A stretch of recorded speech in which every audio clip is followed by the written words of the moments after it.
களத்துல இருக்கவங்கள பத்தி பேசுவோம். நம்ம களத்துல இல்லாதவங்க பேசுவோம். அதை களத்தில் இருக்கிறவங்க ஈரோடு கடப்பாறை களத்தில் இருக்கிறவங்கள பற்றி பேசுவோம்.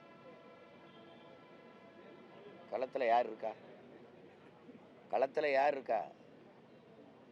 கட்சி ஆரம்பித்து விக்கிரவாண்டி தேர்தலில் நிற்காம ஏன் போனார்? கட்சி ஆரம்பித்து ஈரோடு கிழக்கில் அதே அங்கே கடப்பாறை இருந்துச்சுல, அங்கே வந்து நிற்க வேண்டியது தானே? கடப்பாறை பிறந்த ஊரில் திமுகவும் நாம் தமிழர் கட்சியும் தானே மோதிச்சு ஈரோடு கிழக்கில்.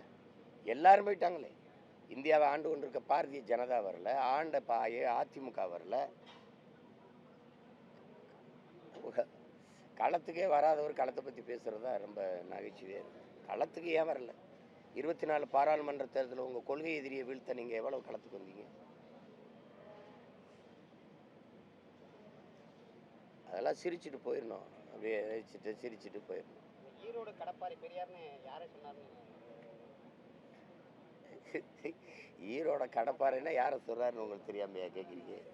ஈரோட்டு கடப்பாறை அதெல்லாம் தம்பி, அதெல்லாம் துருப்பிடிச்சு பழைய இரும்பு பேரிச்சம்பளத்துக்கு போட்டாச்சு.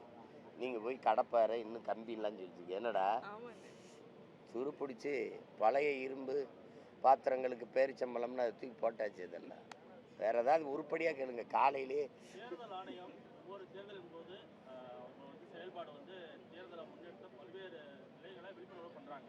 அதே நேரத்தில் பணப்பட்டுவாடாங்கிற விஷயத்தில் பலவிதமாக இருக்குன்னு ஒரு கருத்து இருக்கு. தம்பிக்கிட்ட நான் ஒன்று கேட்குறேன். தேர்தல் ஆணையம் விழிப்புணர்வாக பண்ணுறாங்கன்னு சொன்னீங்க.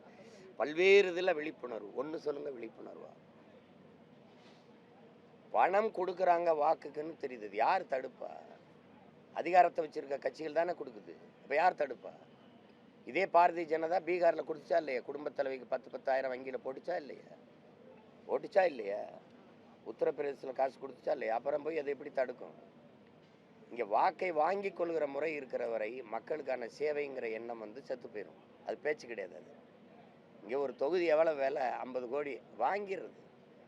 மக்களுக்கு சேவை செய்து நன்மை பெற்று வாக்கா மாற்றுறது இல்லை, வாக்கை பெறுவதல்ல, வாங்குவது, விலை கொடுத்து வாங்குவது. அந்த நிலை இருக்கிற வரை பணநாயகம் தான் இருக்கும், ஜனநாயகம் இருக்காது. அது லாப தேவை தான் இருக்கும், மக்கள் சேவை இருக்காது. அதை போய் இதை பேசி பயன் இல்லை. இப்போ வாக்குக்கு காசு கொடுக்குறாங்க, வாங்குவதும் கொடுப்பதும் குற்றம், ஓராண்டு சிறைன்னு அது விளம்பரப்படுத்துது, பதாகையை வைக்குது. அதுக்கு பல கோடிகளை செலவு பண்ணுது. வாங்கும்போது அதை கொடுக்கும்போது யாரையாவது கைது பண்ணி சிறைப்படுத்தியிருக்கா? இதுவரை சிறைப்படுத்தியிருக்கா? சரி, நான் கேட்குறேன். கடந்த முறை தஞ்சாவூர்லேயும் ஆர்கே நகர்லேயும் அதிகப்படியாக வாக்குக்கு காசு கொடுத்துட்டாங்க, அதனால் தேர்தலை இடைநிறுத்தம் செய்கிறோம்னு சொல்லிச்சு. அதிகப்படியாக வாக்குக்கு காசு கொடுத்தாங்கன்னு அது ஒரு வார்த்தையை பதிவு பண்ணுது. அப்போ குறைந்த அளவு கொடுத்தா ஏற்குதா தேர்தல் ஆணையம் அப்படிங்கிற கேள்வி வருது. அதிகப்படியாக கொடுத்ததுனால இடைநிறுத்தம் செஞ்சீங்க, மறுபடியும் தேர்தலை வச்சிங்க. எவர் காசு கொடுத்தாருன்னு இந்த தேர்தலை நிறுத்தினீங்களோ அவரே போட்டிட்டு வென்றுட்டாப்ல. அப்போ இந்த இடையில தேர்தல் நிறுத்தினால பயன் ஏதாவது இருக்கா? அப்போ நீங்கள் என்ன செய்யணும்? வாக்குக்கு காசு கொடுக்குற வரை கண்டு உணர்ந்தால் 10 ஆண்டுக்கு தேர்தல் நிற்க தடைன்னு போட்டிங்கன்னா இந்த முறை ஒழிஞ்சிரும். நீங்கள் அதை விட்டுட்டு பறக்கும் படை, பரதேசி படை, இந்த படைன்னு உணர்ந்து நடுச்சாலையில் நிறுத்திக்கிட்டு எங்களை மளிகை கடைக்கு சரக்கு எடுக்க போகிறவன், அப்பாவை மருத்துவமனையில் சேர்த்துட்டு அழைச்சிக்கிட்டு வர போகிறவன், வீட்டுக்கு காய்கறி வாங்க போகிறவன் மறித்து காசை பறிச்சுக்கிறது. அங்கே தொகுதிகள் அவன் கணக்கு இல்லாமல் கொடுத்துக்கிட்டு இருப்பான்.